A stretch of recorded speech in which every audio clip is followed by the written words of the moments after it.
So on the note of that, that pride and that overreaching of the intellect, let's just talk a little bit more about Yeah. later in that section.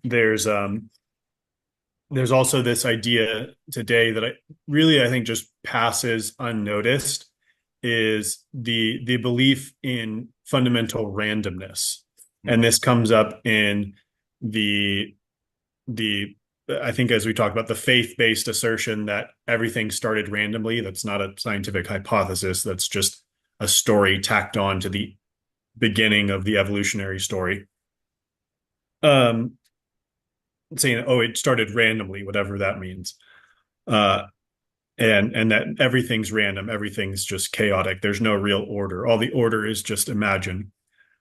So the problem here is that this is, this is a completely unfounded theory. It's just, it's a, excuse me, it's a faith. It's because in order to postulate true randomness, the way that these people are, you actually have to know everything. So you because you have to distinguish between chaos that we perceive, which might have some order, but we are just incapable of understanding, and true chaos or true randomness, which is something that truly follows no plan, that no consciousness would ever be able to understand because it doesn't have a plan. It doesn't have any real order. And this fundamental assumption of randomness is key to all these ideas. It you can't just say, oh, it's something we don't yet understand, because then you wouldn't actually be appealing to random cause. You would be appealing to a superior mind that understands things that look chaotic to us. So, but the problem is we like this is a superstition. Like how would you prove that randomness exists? The only way to do it would be to know for certain that no one could find a pattern in this thing. So you have to declare yourself all knowing in order to say there's definitely no pattern here. This is definitely fundamentally random. So this is a superstition. This is a faith. This is just a just so story. Oh, it's just random. It just happened.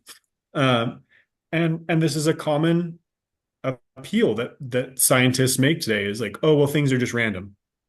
The causality just sort of peters out at some point. Like it's kind of here and we notice it, but it's just in the end, it's all the law of entropy wins and everything's just fundamentally random. They use some, fancy terms and they back it up with their degrees and but at the end of the day, they're declaring something that's unknowable as a certainty. The only way you could know it is if you knew everything. And I think there's a bit of dramatic irony there. Is like this is extreme. Excuse me. This is extremely uh, arrogant. It's an extremely arrogant belief because it depends on you knowing everything. And I think there is an arrogance there going on where people just accept this blandly, like, oh yeah, of course, fundamental randomness. Why not? Well, there's a lot of reasons why not, but for one, how could you possibly know? So Uh, fundamental chaos is not a falsifiable theory. It is a faith and a dogma, and it's a metaphysical belief about the core nature of life, which extends beyond our knowledge. Yet we choose to conceive of it in a certain way, which orients our actions and attitudes in life. And a lot of people are choosing the path of being like, oh yeah, there's all that stuff out there that I don't understand, but it's definitely all random, and I know that somehow. So then I think once we see that and to see the absurdity of it, then it becomes much more tenable and much more wise and humble just to be come back to the biblical view where we're experiencing an infinity that proceeds beyond us that we do not understand. That's true. But we notice some level of causality that we can comprehend, and we are called to act in a causal way, and that seems to have some effect. So we're participating in this mysterious infinite that has has causality to some degree embedded in it, and that involves itself in our lives and saturates our lives really.